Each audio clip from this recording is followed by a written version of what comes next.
I believe in God. No matter what things I believe, others will believe different things. And about God, just like about religion and politics, things diverging, opposing, and often antagonizing. Why such confusion? We like to think that we are rational, that what we believe is what is true. But beliefs conflict, so who is rational and who is not? We believe often because of our belief systems. How we believe may be more important than what we believe. So what's a belief system, and what's the difference between a belief and a belief system? How do belief systems work? And Naila Masood, and this movie is on my journey to find out. Belief systems are ways of thinking that engender specific beliefs. Though the content of specific beliefs may differ, the process of how belief systems produce specific beliefs is similar. That's why, to explore belief systems, I focus on philosophers whose job is to enlighten us about thinking. I began from London with the philosopher who examines beliefs from ego to ethic, the editor of the Philosopher's Magazine, Julian Pagini. And I have many friends who have PhDs in physics, neuroscience. Some of them are militant materialists, and then many on the other side deeply believe in God or religion or some non-physical reality in some sense. And I cannot distinguish the intelligence level between these two. So that brings me to think about belief systems. Why do these people believe such different things? If you understand how argument works and how belief systems work, it's that they kind of form complexes, nets, if you like. There's a kind of coherence theory of truth. It's not that there is a fundamental basis of belief which we all agree with. It's rather that things form interlocking wholes, and so they become mutually supporting. If you can find what is the thing that the person will not give up, no matter what you'll normally find is that they can fit their other beliefs around that. So let's start a step back and assume that there is objective truth. Whether God exists or not, there is a yes or no to that. Sure. I want to stick with the objective kinds of truths where there really is an ultimate answer. And each side thinks it has it. And one of them may be right, and the other won't be wrong. So it's not a question of kind of harmonizing these views, because they're incompatible. The reason why disagreement can persist is simply because in these kinds of cases, there is an absence of a killer fact. I think that if you actually look at what lies behind a lot of religious conviction, for instance, it is experiential. I mean, people report the fact that they have a very, very strong feeling of the presence of God or Christ coming into their lives. It can be as clear and as definite to you as it is to me. There's a table in front of me. Obviously, it doesn't mean it's right. And as an atheist, I'd say that person is mistaken in some ways. I'd try and get them to see why that kind of feeling, no matter how strong it is just not reliable in the way that a table is.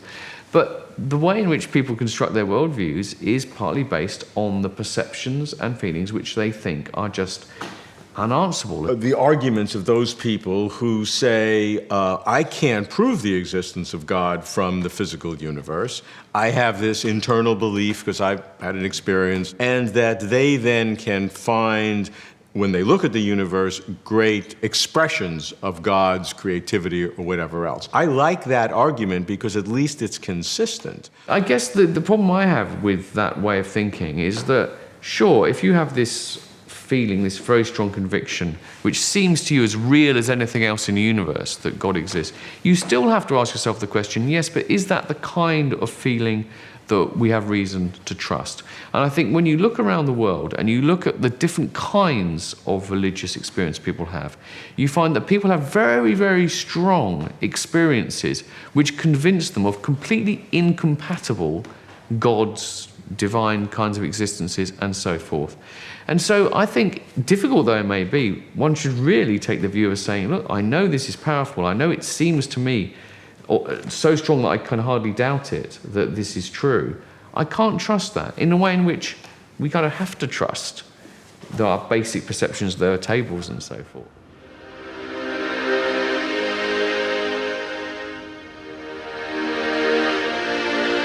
Belief systems as nets with core beliefs, as nodes around which other beliefs can cluster and cohere.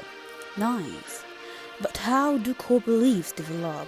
especially in religion where divergence is so stark. Still, from London, I chose a philosopher who began his career as a postman, and now edits the Royal Institute of Philosophy journal Think, Stephen Law.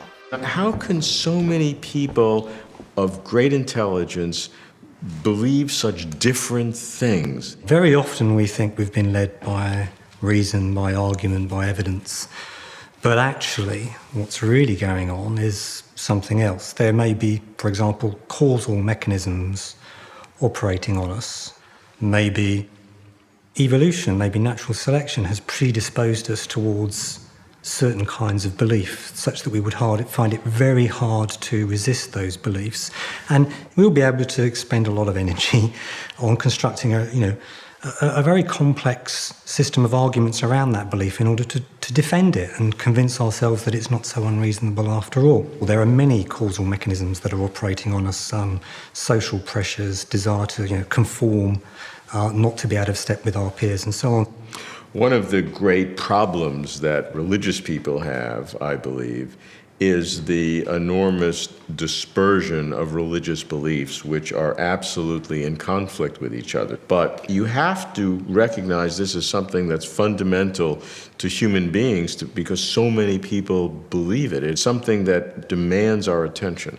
And I don't think there's any simple answer, actually, to that question. Some people would say, it's all evolutionary theory.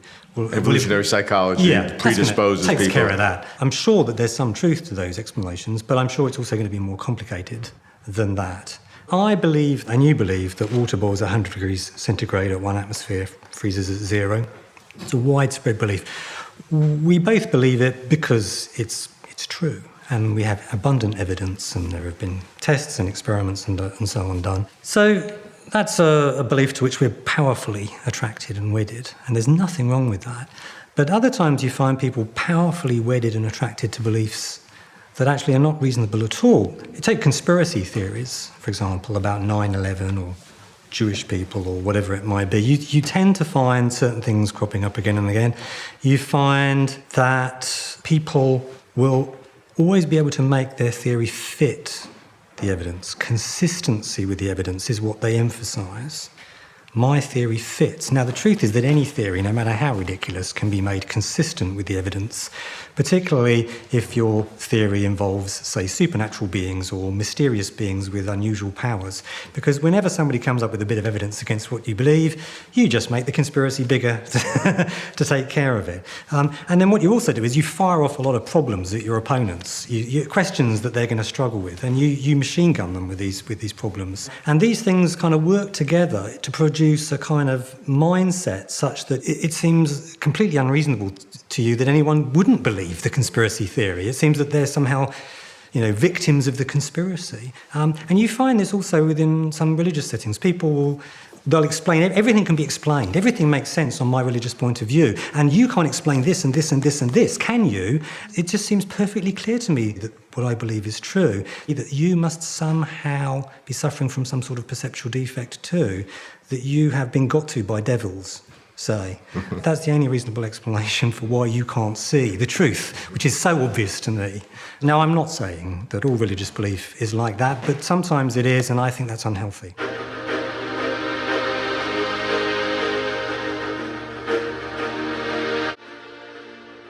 Evolutionary predispositions that sets mental patterns enabling certain beliefs, bubbles of belief that wall of the world, thwarting contradictory evidence.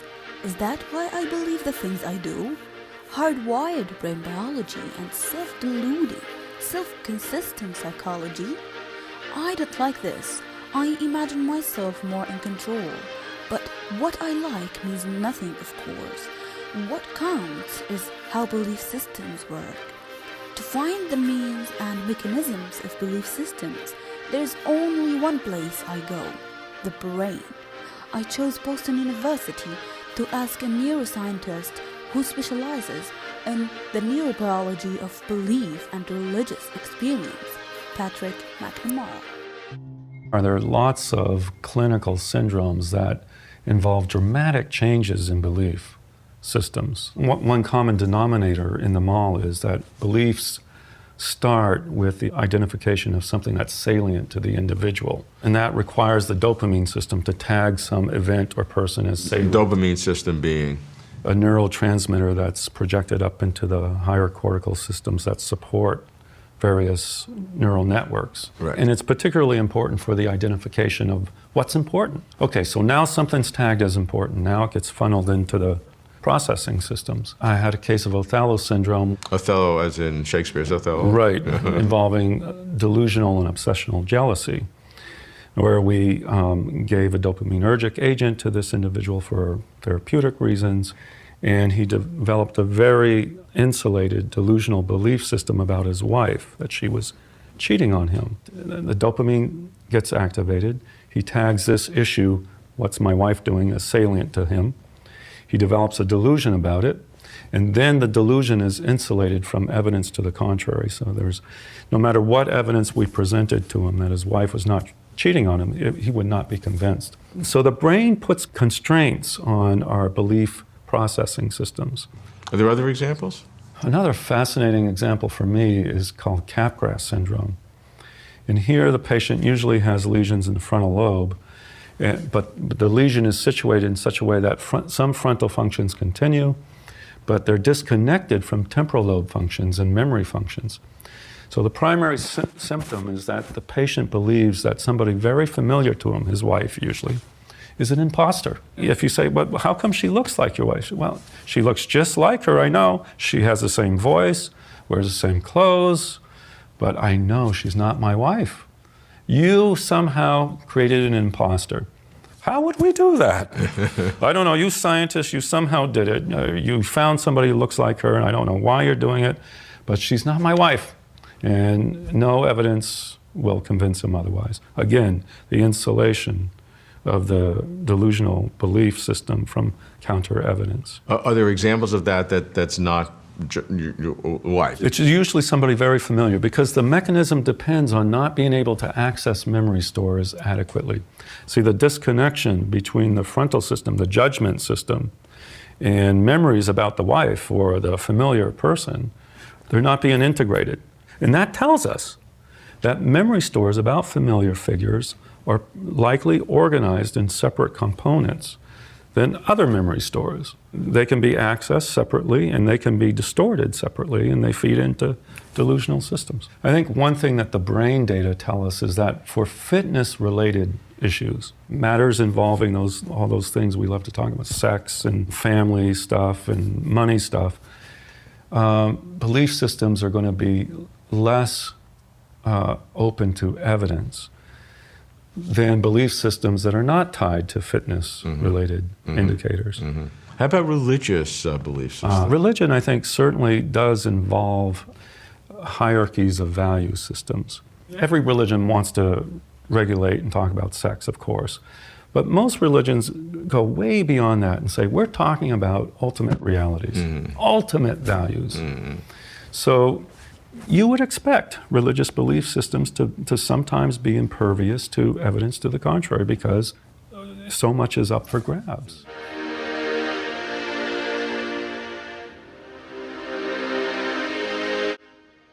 Brain pathology generates bizarre behaviors, which, when studied carefully, tease apart subtle processes of normal brain function. Belief systems, by their very nature, are complex clusters of specific ideas and motivational drivers woven together into the fabric of mental life. Individual belief strands compose belief systems. Tapestries belief systems are dependent on the brain. But does that mean that beliefs are entirely mechanistic and even determined, more reliant on neurons than related to reality? Can we break the chains of brain-bound belief? Can any belief, believing God say, ever go beyond the brain? I found an answer with a philosopher of religion who believes in God, a lecturer at Yale. He focuses on God's relation to time. Greg Gensel. Many people think that our worldviews are the deepest thing about us. But actually, I believe what underlies our worldviews often is a deep sense of value or affection or desires. And we can see this because when human beings change their worldviews, it's often because of some deeply personal journey or experience. So the kind of people we want to be seems to lie deeper than our assumptions about the nature of reality, whether God exists or not. Yeah, that kind of scares me because that means that true reality is very soft and I can sort of skid to wherever I happen to be because I have this desire. That scares me. I don't want to even go there. Well, it is scary that desires lie so deep. And what I think I'm talking about when I talk about desires being deeper than worldview is what are the dynamics of belief change and belief formation. And the dynamics are not simply I evaluate evidence and adjust my beliefs accordingly. Now, it's not that evidence plays no role, because for many people, one of the deep core values they have is to think about life intelligently, to evaluate evidence. But there are other things that drive belief change for people. Sometimes it's an experience. Sometimes people, from a religious vantage point, lose their faith in a tragedy. Other religious believers will undergo tragedy and think the only way I can make sense of my life is that God is involved with me in this tragedy. That scares me because it means that my superficial emotional affectation is what's driving my sense of belief in all reality. It shouldn't have anything to do with that. What's real is real. What I believe is real is irrelevant. And why I'm motivated to believe that way is irrelevant. It makes me want to just drop the whole thing and say it's impossible because I'm relying upon my own feelings. I don't trust that at all. I'm speaking of something much deeper than the feelings that come and go. It has to do with what does it mean to be a person? What do I think it means to be a human being? If I'm right, that these are deeply influential on how we work through worldviews does not mean that these deep core beliefs track reality necessarily. Right? Because reality is tracked by truth and by evidence. And this, I think, explains why intelligent people can look at the same evidence and come to different conclusions. Because there are other things going on than just calculating evidence. And so it's really a story about the complexity of belief formation.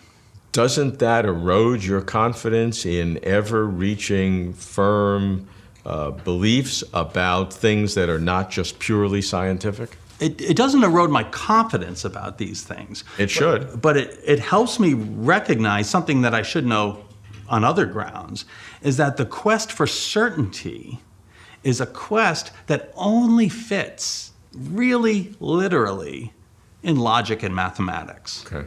Every other discipline is evidential. And evidential support comes in degrees. So questions about God and his existence, questions about whether human beings are free, questions about the nature of time, these are questions about which we're not going to achieve certainty. But we can bring forth philosophical reasonings, and if those reasonings are persuasive, then we get as far as we can. We go through life having to make certain decisions beyond our evidence base. It's part of what it means to be a human being.